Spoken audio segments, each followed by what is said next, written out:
কাঁঠাল পছন্দ করে না বাংলাদেশে এমন কেউ নেই।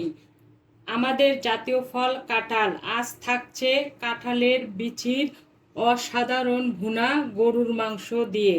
চলুন কিভাবে তৈরি করেছি গরুর মাংস দিয়ে কাঁঠালের বিচির অসাধারণ ভুনা দেখে আসি। মেইন উপকরণ এই কাঁঠালের বিচি। আমি এগুলো রোদ্রে শুকিয়ে নিয়েছি।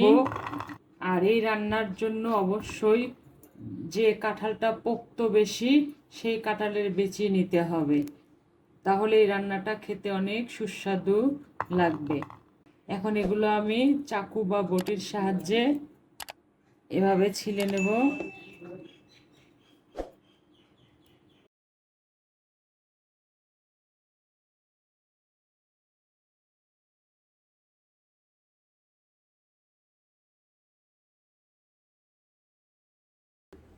এভাবে সব কাঁঠালের বিচি আমি ছিলে নেব।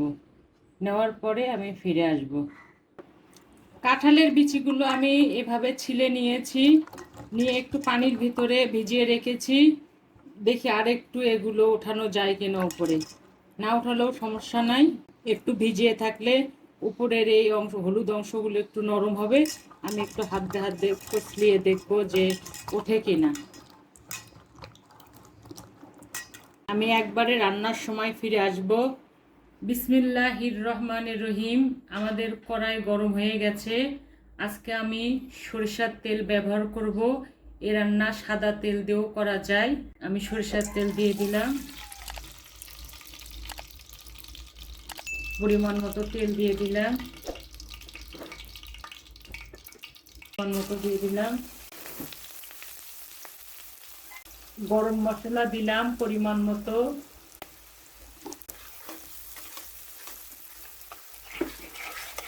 ভাজা হলে আমি ফিরে আসব। পেঁয়াজ ভাজা হয়ে গেছে। এখন আমি পেঁয়াজ বাটা দেব। বলেছিলাম ভুনা করব, ওই জন্য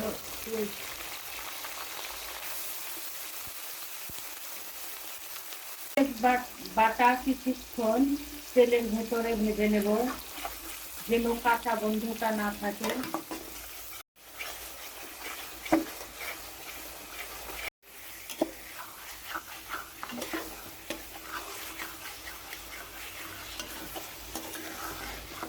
আমি গোস্তর পানি দিয়ে 7 মিনিট কষিয়ে নিয়েছি। নেওয়ার পরে পরিমাণ মতো এখন পানি দিলাম। দিয়ে আমি আরও কিছুটা সময় কষিয়ে নেব, এতে করে তরকারিটা খেতে স্বাদ হবে। বলতেন গোস্তর তরকারি যত কষাবো তত তরকারিটা খেতে স্বাদ হবে। গোস্তর ভেতরে সব মশলাগুলো ঢুকে যাবে। ফিরে আসব একটু পরে। ফিরে এলাম 10 মিনিট পরে। তেল একদম ভেসে উঠেছে। আমি অনেক কয়েকবার নাড়াচাড়া করে দিয়েছি নিচে যেন লেগে না যায়। এখন আমাদের সেই কাঁঠালের বিচি ধুয়ে রেখেছিলাম, আমি কিন্তু আস্তে আস্তে দিয়েছি, কারণ নতুন কাঁঠালের বিচি না হলে তাড়াতাড়ি গলিয়ে যাবে।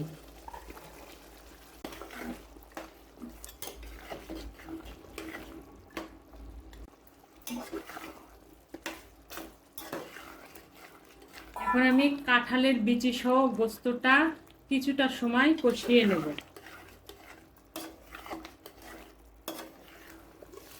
ফিরে এলাম 5 থেকে 6 মিনিট পরে। আমার তেল ভেসে উঠেছে। এখন এই পর্যায়ে আমি গরম পানি দেব। পরিমাণ মতো গরম পানি দিলাম। আমি কিন্তু অনেক কয়েকবার নাড়াচাড়া করে দিয়েছি। আর সুন্দর একটা গন্ধ এসেছে। পানি দিয়ে আবার কষিয়ে নেব। মুখে লেগে থাকার মতো রান্না যদি করতে চায় তাহলে একটু ধৈর্য সহকারে রান্না করতে হবে। আর গরুর মাংস তো একটু কষাতেই হবে, না কষালে স্বাদ লাগবে না। ফিরে এলাম 7 মিনিট পরে। এত সুন্দর হয়েছে, রান্না না করলে বুঝতেই পারবেন না। এত স্বাদ আর দেখতে এত ইউনিক হয়েছে। এখন আমি ঝোলের পানি দিয়ে দিলাম। এই ঝোলে ইনশাল্লাহ রান্না হয়ে যাবে। ফিরে এলাম 17 থেকে 18 মিনিট পরে। আমি পুরো রান্নাটা মিডিয়াম টু হাইতে করেছি। এখন আমি একদম মৃদু আঁচে দেব 10 মিনিট, দিয়ে জালটা অফ করে দেব। এতে করে রান্নার মান এবং স্বাদ দুটোই অটুট থাকবে। ফিরে এলাম 10 মিনিট পরে।